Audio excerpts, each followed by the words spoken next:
Hello everyone, welcome to the lecture series on Foundations of Deep Learning Concepts and Applications. We are in the last session of week 4. So far in this particular week you have explored the variants of CNN, starting from AlexNet and then how the working mechanism of the variants of CNN. And in the previous session we had seen transfer learning, and we had also seen the hands-on on transfer learning. In this particular session we will explore something called as an ensemble deep CNN. So since you have completed CNN, variants of CNN also, so this is one good concept that you can explore, which is called an ensemble deep CNN. So before we go into the hands-on, let us see the working mechanism of this, and then we will start with the hands-on of this. Now we are for the entire CNN based hands-on, we are still with Alzheimer disease data set only. Now we have a data set. So far what we were doing, that data set is passed to an CNN model. You had built your own custom CNN model, or you would have used transfer learning and then you have used a pre-trained model, or for the existing pre-trained model you would have added additional convolutional layers. So this is how you have trained your data set so far. But look at this particular the flow chart or the diagram that you are seeing, and then you think whether this particular way of implementing is good or wrong. We have a data set. Let us assume there is one image that we are taking. We are taking one image from this particular data set, and this image is passed to the first CNN model. When I say the first CNN model, the CNN can be any, the model can be anything that you have built. It can be a series of convolutional layers. The parameters that you have used, it is purely your choice that you have built this CNN. Then the same image is now passed to a second CNN model, and the same image is passed to third CNN model. So far you are passing it to only one CNN model. Now the same data set is now passed to multiple CNN models. Now this CNN model, the first CNN model that you have built, can be totally different from second CNN and third CNN. The second CNN model is totally different from the first two, and third CNN model is different from the first two models, other two. So you are building an independent different CNN models. Now when the image 1 is passed to the first CNN model, since it is an Alzheimer disease, it is an 4-class problem, and in the final layer we are keeping 4 neurons, and then the activation function is softmax. Because the activation function is softmax, we are going to get the probability values. What is the probability that, so the first value is for class 1, this is for class 2, class 3 and class 4. What is the probability that the given input image 1 is class 1, belongs to class 1, is just 0.1%. What is the probability that the image 1 belongs to class 2 is 0.2, class 3 is 0.6 and class 4 is 0.1. Because we are using a softmax activation function, we are going to get in probability values here. Now similar way, when the image 1 is passed to second CNN model, second CNN model also is going to give us the predictions. Let us assume these are the predictions made by the second CNN model, and similar way these are the predictions made by the third CNN model. So what we have done so far, we are taking the data set, we are taking a data set, that data set is passed to multiple CNN models. When you say multiple, the choice is yours, how many CNN models that you want to build. Here in this particular example, we are taking 3 CNN models. CNN 1 is totally different from other, all 3 CNN models are totally different. Now when the same image, when you say an image is already having the ground truth. You already have one ground truth to this particular image. Keep the ground truth aside. Just the image is passed to all of these models, and then you are getting the predictions made by each of the CNN model.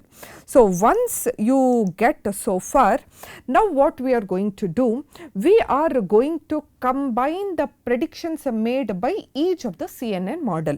How are we combining the predictions? So, how combining is I want the first predictions, then I want the second prediction, then we want the third prediction. We want to combine the output made by all of the CNN models. So, we are using concatenate function. Concatenate is a function which is going to concatenate the values that are being passed. What values we are passing? We are passing the predictions made by the first CNN model and assign it to a variable called predict1. The predictions made by the second CNN model, assign it to the variable predict2, and the predictions made by the third CNN model, assign it to variable predict3. Now, what is there in predict 1, 2 and 3? Basically, we have this is there in prediction 1, this is there in predict 2, this is there in predict 3. When we merge, we are going to get one single array which is having totally 12 elements. We are going to get the values. Once we predict, once we merge, all the values we are going to get in this. You are combining the predictions made. So, here the size of this particular is 12. How it is 12? Because it is having 4 classes, and then how many CNN models we have considered? We have considered 3. So, 3 CNN models we have considered. So, for each CNN we are going to get 4 values. We are going to get 4 values. So, when you combine 4 3s are 12. So, totally 12 values is what we are going to get. This is with respect to one image. Now, pass the second image. This is for image 1. Now, pass the second image. Second image also pass through a series of CNN models. Get the predictions by all of these CNN models, and then store the result, store the predictions made. Then pass the third CNN model, pass the third image to all the 3 CNN models, get the predictions, pass the fourth. Like this, all the samples which are there in the training samples, training data set, you pass all of these samples. So, towards the end, is it not something looks like this? Don't we see an output or don't we see an data something like this? This is the first image that we have passed. How many CNNs we have considered? We have considered CNN1, CNN2 and CNN3, right? And the prediction made by CNN1 are totally 4 values it is predicting, 4 probabilities. So, all those 4 probabilities we have placed here. Then CNN2, these are the predictions made by CNN2, and these are the values that you have placed. Predictions made by CNN3, this is the predictions made by CNN3. Then because you are merging, you have all of these values together, right? All these values are there together. Now, for every of the value, there is an name associated to it. What is the name associated with this value? It is the prediction made by the CNN1, and what is the probability that it belongs to class 1. It is the prediction made by CNN1, and it is the probability that it belongs to P2 class. Prediction made by CNN1 and the probability that it belongs to the class 3, and the prediction made by CNN1 and the probability it belongs to class 4, and so on for all these particular values. For every of the value, there is a particular name that is associated. And what we are, what is this? It is all these samples during your training. So, during the training, for every of the sample, there is a ground truth also. There is a ground label also. Let us assume these are the 4 different labels. Why these 4? Because we are dealing with an Alzheimer data set, and in Alzheimer data set it is a 4 class problem. Let us assume the first image belongs to the class AD, and the second one belongs to this particular class, and the last one belongs to this class. I hope you have understood what we have done. A quick revision. We have taken an image, all the images of your training data set, all the images are passed to all the 3 different CNN models that we have built, and then we are combining the predictions made by each of the CNN, and for every of the image there is a ground truth. So, we have made this particular data now. So, if you look into this data, is it not something looks like your tabulated data? If you look into this, it is something like your tabulated data, where you have all these features, you have all these features, right? All these are the features, and there is an label. So, can you imagine this as one CSV file which is a tabulated data which has so many features, and then there is a ground truth. Now, whatever the data that you are seeing, this is called metadata. It is called metadata. Why it is called metadata? Because what is this data? It is the data which is the predictions made by the different CNN models. So, it is a metadata. Now, this metadata is then this is what the new training and test data. What is this new training and test data? This is the metadata. This metadata is now passed to a second level prediction. You are now this data set, it looks like a new data set to us. Now, this data set is now passed to multilayer perceptron, or it can be passed to any simple ML models also. Why multilayer perceptron? Because it is a simple tabulated CSV file, where you need not have to go for a deeper neural network model. A simple multilayer perceptron is sufficient, or you can even think of any machine learning algorithm also. To this particular multilayer perceptron, for example, let us assume we are using multilayer perceptron. To this multilayer perceptron, we are passing this metadata as the input. Now, what is this metadata? Metadata is the data which is coming from the, you have created this from the predictions made by all the CNN models. Now, when this data set is passed to second level prediction or second level model, this second level model is taking this data as an input, and now it is learning some features. It is learning now, go back and then understand how multilayer perceptron works. It is trying to understand some pattern in the data set, right? And it is trying to map, if the features are like this, then it is this particular class. If the features are these, then it belongs to another class. It is trying to learn some mapping between the features and then the class. So, here also, when you are passing this metadata to this multilayer perceptron, it is learning some, it is learning something. Now, what it is learning, we will explore it in a while. Now, once you pass this particular data, it is going to do a final prediction. Now, what is that final prediction it is going to do? Look at this.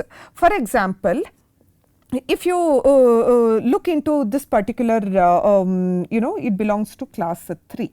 Here it is a class 3. This is a class 3. Okay.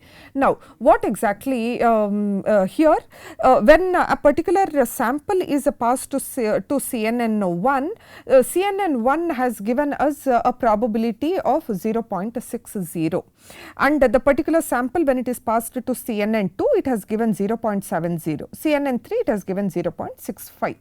Now, when you look into these, the first belongs to class 1, class 2, class 3, class 4. So, the model has model is confident that the CNN first CNN model is 60% confident that it belongs to class 3.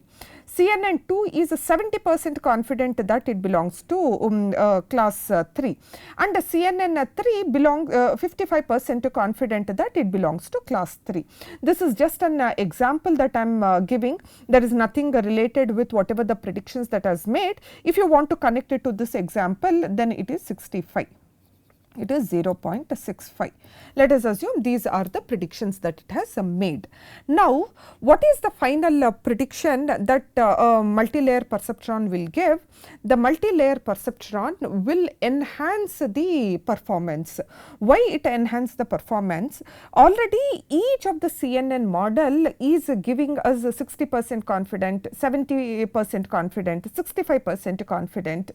When you combine all of these, is it not I am more confident now that my confidence has increased, because already 3 of them have said we are 60% confident, we are 70% confident, we are 65% confident. When 3 models have given this confident, now when I am predicting, I will predict with little more higher value.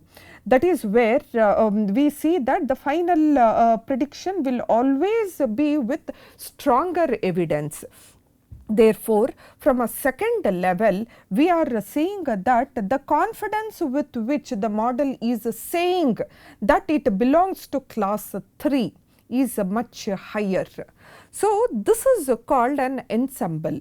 Why it is called an ensemble? Because we are taking 3 different models and then we are combining the predictions made by this, and then we are building one more model, and from to that model we are passing metadata, and we are seeing the final prediction. And when you see the final prediction, always the result will be much higher comparing to individual, because individual is giving us with some confidence. When we take the combined effect of all this, we will be little more much more confident than an individual model. So, this more specifically it is called a stacking. What we are seeing here, it is called a stacking model, and in the stacking model we are taking the inputs. What inputs we are taking? The the ground, the original input image we are taking, and then we are taking the outputs also. What output? The output made by each of the CNN model, and then we are building a model from there onwards. We will see hands-on implementation of this. So, what is that the second level model? This second level, what is this second level model is a learning? If you look into, I am just giving one example, few examples what exactly the learning is happening here, but otherwise the learning is much more deeper. So, here if you look into this particular table only, what we have seen, CNN1 underscore P1. The value is 0.10, then CNN2 is 0.15, CNN3 underscore P1 value is 0.05. Now, if you look into, there is one sample which has come, and that sample, when you passed it to CNN confidence of predicting it belonging to a particular class, that is class 1, is just 0.1%.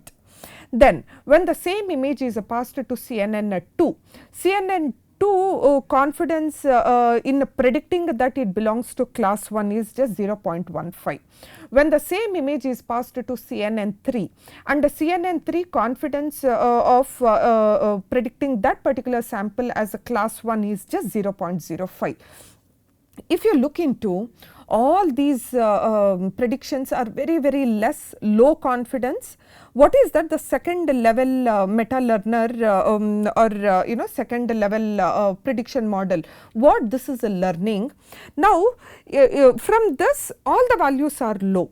So, what multi-layer perceptron learns here, since all these values are very low, so definitely I should not predict the particular sample as class 1. So, this is what multilayer perceptron is learning. Multilayer perceptron learns that all low probabilities across all of these. All these are very low probability, which means do not predict class 1. When do not predict class 1, this reduces the false positive. So, this is one good learning of the meta learner. So, second level, since it is a metadata that we are passing, so the model that we are building onto this metadata, we call it as meta learner. So, meta learner is learning this. Since all of the CNN's confidence is very low, so which means let me not predict this as class 1. So, that is what is the learning of MLP, multilayer perceptron here. Now, the second scenario is take this particular example. Here there is one sample that you have passed, and that sample, when it is passed to CNN, CNN confidence of predicting it as class 3 is 60%. Similar way, CNN 2 confidence is 70, CNN 3 confidence is 65. Because all these models strongly agree. So, what MLP multilayer perceptron learns? Multilayer perceptron learns very strong evidence for class 3. So, likewise, what all different learning that meta learner learns? It learns how much to trust each model, and for which particular class I should trust, in which scenario and in what combination, so that it can produce the best final prediction. This is the total essence of stacking. So, how we are doing stacking? Let us quickly go back and then do a revision before we get into the hands-on. We will take an data set. That data set is passed to an multiple CNN models that you are building, and you are taking the predictions made by each of this CNN model. You are combining all of these predictions, and then you are creating a new data set, and that new data set is whatever the data set that we are seeing here. This data set is metadata that is passed to a next model. So, the next model is you can build any simple model here. So, here the model that we have built is multilayer perceptron, and what multilayer perceptron learns, when this particular data set is passed, it is going to learn the different combination. It is going to see for which combination the particular class label. It is going to look into every possible combination, so that when it is giving the final prediction, it is much more confident than an individual model. So, this is what is the theory behind ensemble stacking model. So, let us now look into the hands-on implementation of whatever you have seen. Since it is the same data that we are taking, the initial part of the code will remain the same.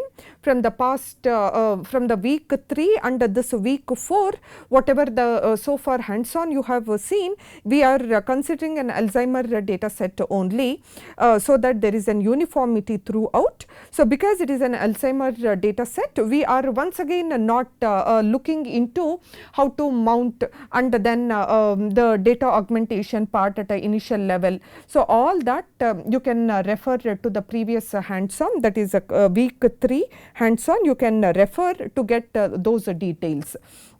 So, I am directly coming to building the ensemble model. So, first step, you have seen the 3 CNN models. So, there is a CNN 1, CNN 2 and CNN 3. Therefore, the very first step is you have to build 3 CNN models. Now, by now you should be very comfortable how to build a CNN model. So, what how is that? The first CNN model is being built, and you are building in sequential, because the layers are placed one after the other. What is the input shape? The input shape here is 128, 128, 1, and number of classes are 4.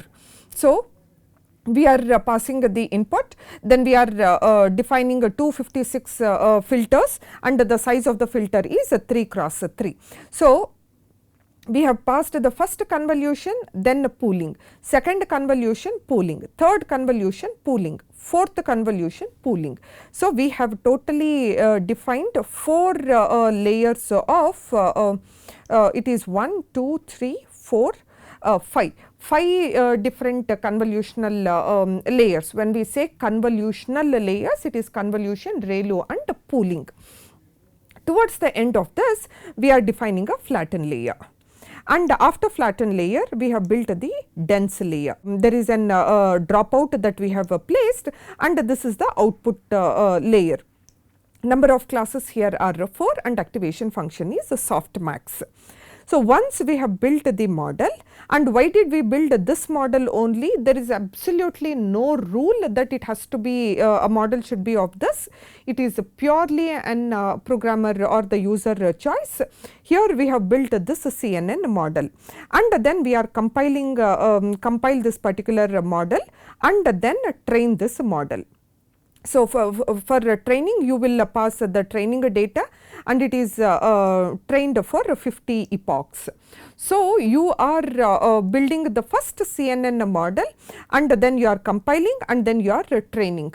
So, instead of building a CNN like this, we can even use a pre-trained models also. We can use a transfer learning concept, and we can have a pre-trained model in this particular place.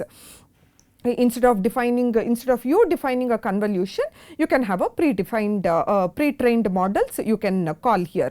So, this is the first convolution CNN model that we have built. So, and then we are seeing how well the model is performing. So, CNN1 you have evaluated it on the test data, and then you are seeing its accuracy and loss. It is a very good accuracy that we are getting. So, first CNN we have built, we have evaluated, and then we are seeing what is its performance. Similar way, the second CNN model is built. Second, very simple CNN, smaller CNN model is built. To the same CNN again, to the CNN, second CNN, the same input is being passed 128, 128.1.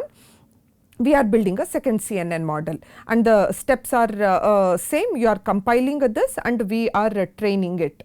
When we train it for 50 epochs, then when we evaluate the second CNN model, we are seeing that the accuracy is 86.99 or 0.86. We have seen the second CNN model performance. Similar way, we are building a third CNN model. Here also, in the second CNN, you can use one pre-trained model.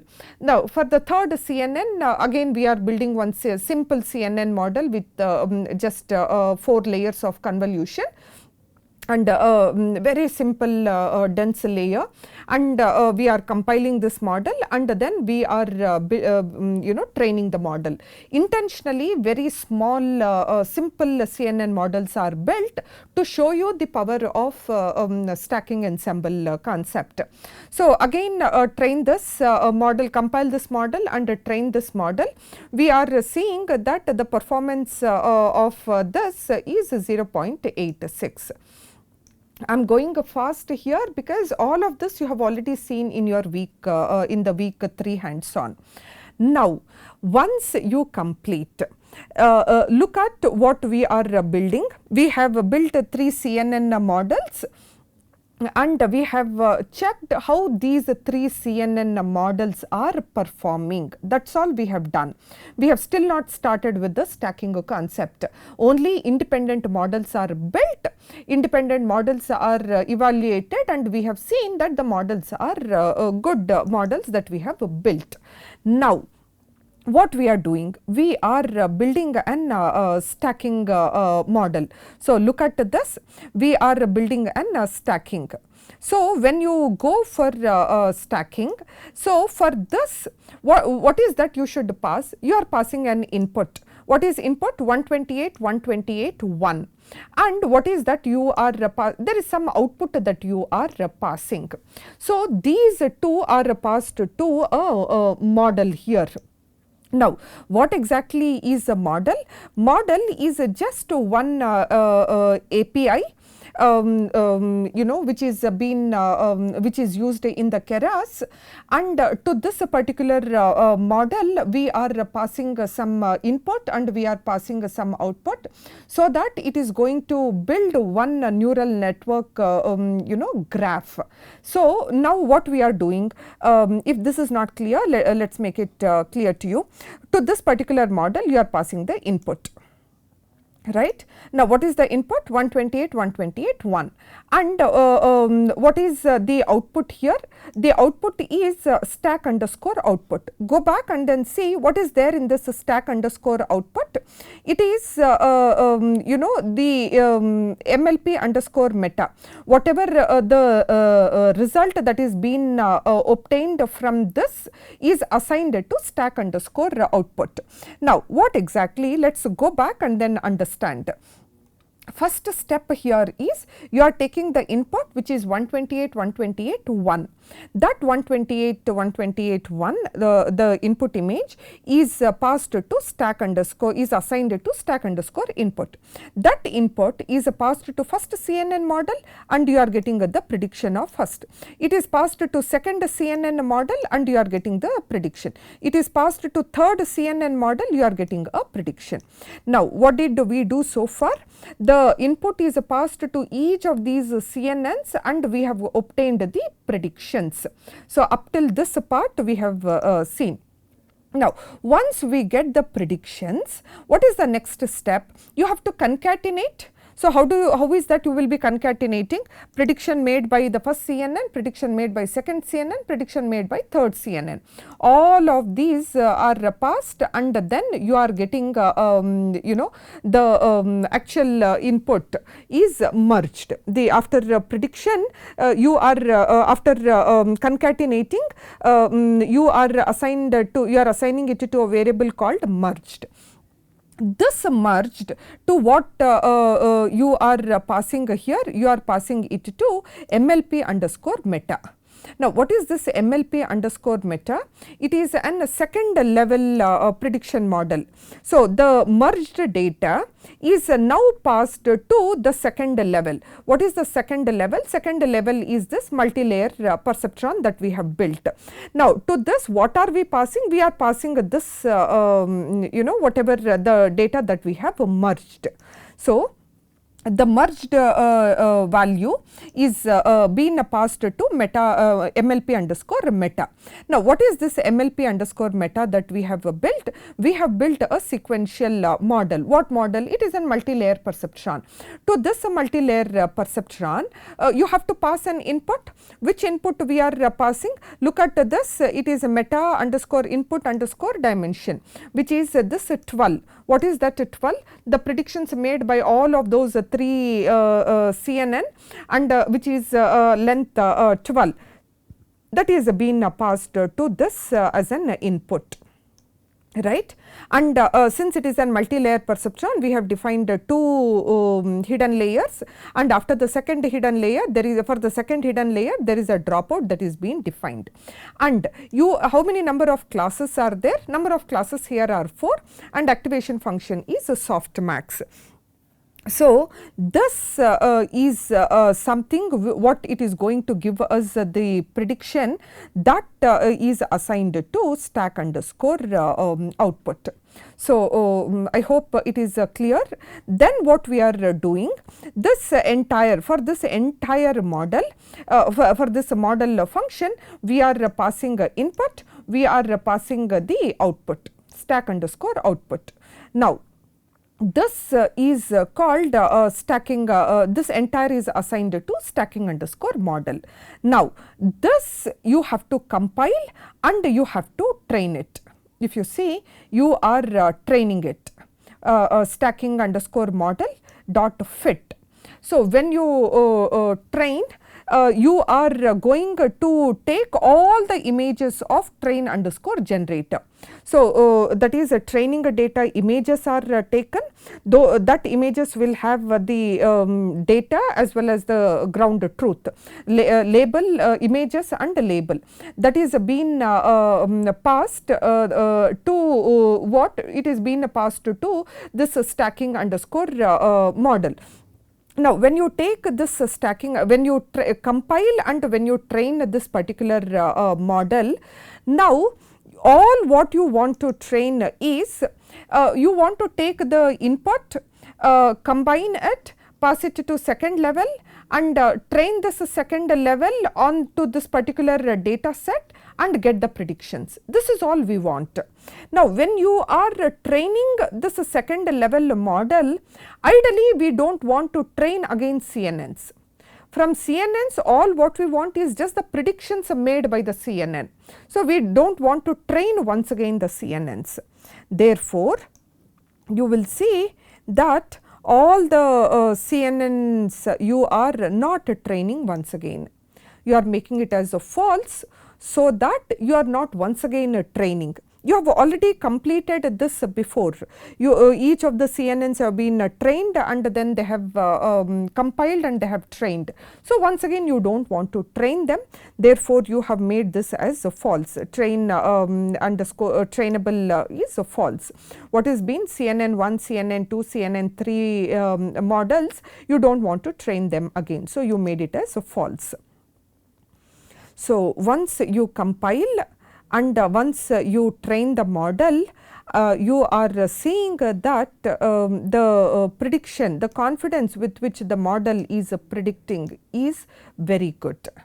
You can see the you cannot doubt this particular result, because if you see the accuracies during a training and if you see the validation accuracy also. So, and if you look into the loss, training loss and validation loss, the values are very less. Loss value is very small and then the training accuracy and the validation accuracy is very high. Therefore, the test accuracy also is very, very good. If you look into the prediction, the performance of individual CNN model, if you see the CNN 1 performance alone, if you see it is 0.97. When you take CNN 2, CNN 2 alone is giving us 0.86. CNN 3 alone is somewhere again closer to 0.86. But what we are doing, the predictions made by each of the CNN, you are passing it to stacking. Therefore, you will see that the performance is very good. So, if there are any research scholars or if there is any PG students, you can try applying this stacking. You can look into building the CNN model, look into different combinations of CNN, and why to combine the predictions made by CNN 1, 2 and 3. CNN 1 prediction is very good and CNN 3 prediction is good. So, can we combine the predictions made only by CNN 1 and 3? Look into the models which are giving very good predictions and then combine those good model prediction, and then when you are building on a second level model, not necessarily that it should be a multi-layer perceptron only, it can be, you can pass it to even a simple ML model also. If somebody is trying out with the multi-layer perceptron, you can again try increasing, do these modifications, hyperparameter tuning, you can do all of these and see how you can further improve. For this particular data set, we have got 98%, but when you are trying for another application and if you want to improve the performance, probably you can fine tune, go back and then fine tune the parameters, increase the change the CNN models. So, this is the concept of stacking ensemble, where we are passing the the predictions made by the first level models and to an second level model. When you are building a second level, when you are training this, you need not have to train once again all the CNN models. So, you will make it as false. So, this is all about the stacking concept. With this, we have come to an end of week 4. So, thank you.